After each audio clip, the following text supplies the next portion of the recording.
Kitanisinega bannakibiina kya Democratic Party bano nga Ababaka mu lukiiko lw'eggwanga olukulu basabe kaliisoliiso wa gavumenti atandika okunoonyereza ku nsimbi ezaabulankanyizibwa mu kibiina kyabwe eziweebwa yo akakiiko k'ebyokulonda nga bwe kirambikiddwa mu tteeka ly'ebibiina by'obufuzi erya Political Parties Organizations Act. Baagala kakasa abaazibulankanya nti bulijjo omulyazaamaanyi alyazaamaanya gwasinze ensi gateggwa ku mulamu nga bakulembeddwa Nampala w'ekibiina kino mu Paalamenti Joseph Gonza Kasewungu. Ekibiina kyabwe obuwumbi 370 buli luvannyuma lwa myezi 3 kibadde nga kikolebwa naye tebamanyi nsaasaanya ya nsimbi zino era balumiriza abakulembeze b'ekibiina kino nti bagootanye n'enteekateeka z'ekibiina endala gamba nga n'ez'okulonda. Mu lukuŋŋaana lwabwe lwe batuuzizza enkya ya leero ku Paalamenti, ababaka mu kabondo ka DP baagala kaliisoliiso wa gavumenti anoonyereze ku kubulankanyizibwa kw'ensimbi eziweebwa ekibiina kino okuddukanya emirimu.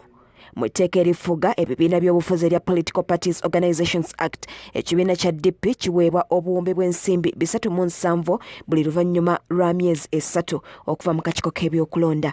Bano bagamba tebamanyi nsaasaanya y'ensimbi zino era batabukidde mukama waabwe Norbert Mao wamu ne ssaabawandiisi w'ekibiina kino Gerard Seranda nga babalanga okukozesa obubi ensimbi zino.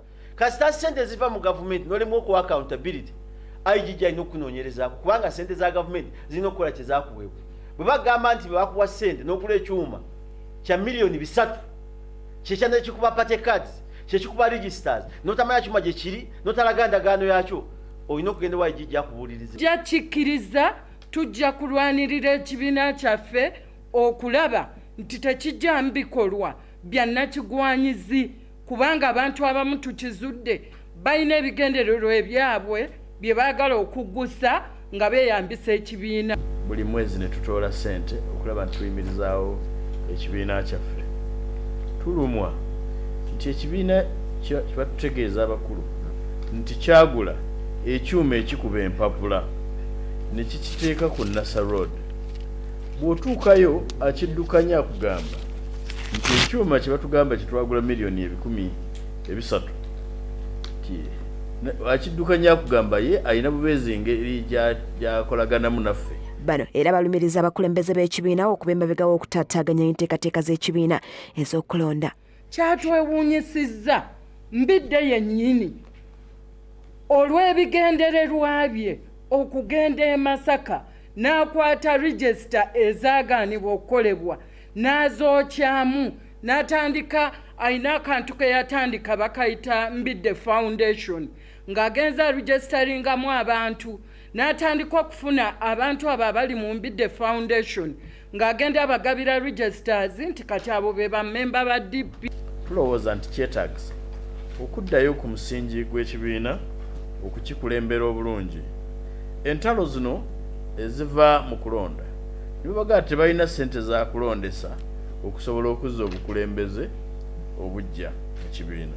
Naye ate nga President General waffe atugamba nti alina ssente zigenda okutalaaga eggwanga ng'agenda yeebuuza ku bantu kubanga ateekateeka okwesimba ku bwa President.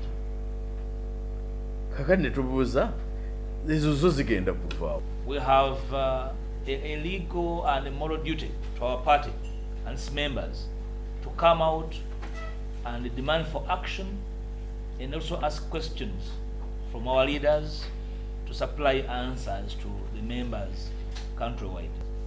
For me, that's not the way I operate. I would prefer to do things in a better way. So I can't say much, just to say I'm frustrated.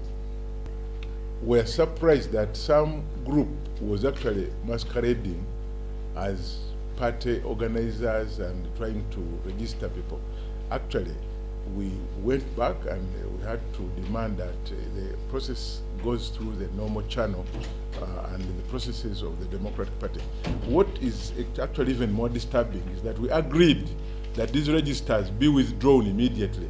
But as I talk, not all the registers have been withdrawn. Shamim Naiga, Nicholas Ndugga, Delta TV, Amasukkulumu.